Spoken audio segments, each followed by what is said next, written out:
Good day, my fellow computer ethics classmates. Good day, Professor GRR. I am Herminio Ligon Jr., and I am here to give a recapitulation of what our good debaters have pointed out and to give some final thoughts regarding the Philippine Identification System, or PhilSys, with the resolve of agreeing to disagree.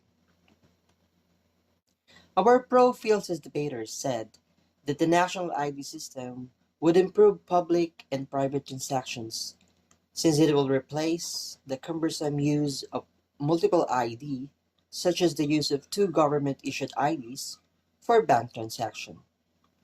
In addition, they said that PhilSys would also help the government promote public safety by improving its law enforcement capability of identifying criminals and terrorists given the biometric and other relevant data that PhilSys would possess. However, our anti-PhilSys debaters countered that at the bottom of the PhilSys efficiency and public safety mantra is the government's possible use of PhilSys to violate personal data privacy and use its police power to advance its personal and political agenda at the expense of human rights. Also, they continued that the said system, which is national in scope, would also make the public vulnerable to malicious attacks of hackers and cyber criminals, given the government's history of inefficiency with regards to provision of public services, especially in the use of technology.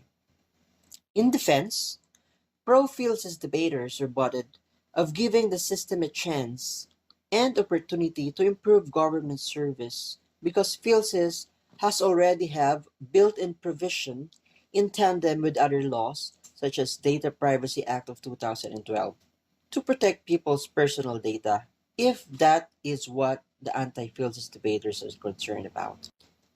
They continued that the government could already be seen with improvements with regards to its services, just like what the BSP, NEDA, Pag-asa, DTI, and the Philippine Statistics Authority, the main implementer of the Philippine Identification System, are doing. However, anti-PhilSys jabbed by discrediting this potentially failed and expensive project since this will just waste taxpayers' money. As final thoughts, and as my personal take on this matter, I believe that both opposing groups have valid points that the government should consider and that the people must protect. Ideally and technically, the Philippine identification system would bring efficiency and effectiveness to government and private transactions if implemented well.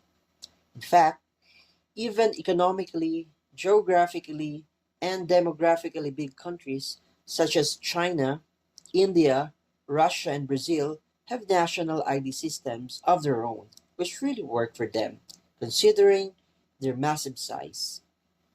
However, I also believe that both the government and private sectors should establish a stronger internal control, such as regular audit and inspection, to ensure the integrity of the ID system. Furthermore, the government may also consider revising the composition of the Philippine Identification System Policy and Coordination Council, the council that formulates policies and guidelines to ensure the effective coordination and implementation of PhilSys, so that it would also include few representatives from the private sector in order to establish a real check and balance to this very powerful ID system. Finally, we Filipinos should continue to be vigilant, involved, engaged, and responsible not only in the implementation of our national ID system, but also in other projects from both the government and private entities that may undermine and violate our rights to privacy and security as citizens of this country. Thank you and good day.